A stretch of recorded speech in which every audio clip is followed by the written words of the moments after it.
नमस्कार शेतकरी मित्रांनो, जूनच्या पहिल्या आठवड्यात सक्रिय झालेल्या मोसमी पावसाने दुसऱ्या आठवड्यात अखेरीस मात्र विश्रांती घेतलेली आहे. मात्र येत्या 20 जूननंतरनं मोसमी पाऊस पूर्णपणे सक्रिय होऊन राज्यात मुसळधार पाऊस पडेल असा अंदाज भारतीय हवामान खात्याने वर्तवण्यात आलेला आहे.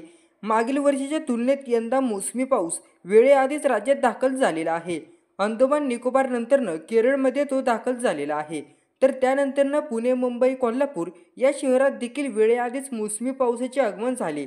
जूनच्या दुसऱ्या आठवड्यातच विदर्भातील यवतमाळ, अकोला, अमरावती, चंद्रपूर येथेही मोसमी पाऊस दाखल झाला. मात्र त्यानंतरनं मोसमी पावसाची वाटचाल रखडली. त्यामुळे राज्यात पावसाचा जोर कमी झाला. कोकण किनारपट्टी आणि मुंबईत धडकल्यानंतरनं मोसमी पावसाने विदर्भ आणि मराठवाड्याकडे आपला मोर्चा वळवला.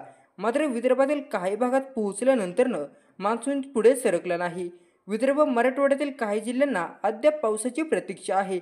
तापमानातही फारशी घट झालेली नसून उकाडा मात्र प्रचंड वाढलेला आहे. राज्यात आज 16 जूनला तुरळक ठिकाणी वादळी वाऱ्यासह पावसाचा इशारा देण्यात आलेला आहे. मुंबई, पुण्यासह ठाणे, पालघर, रायगड, रत्नागिरी, सिंधुदुर्गात पावसाची शक्यता वर्तवण्यात आली आहे.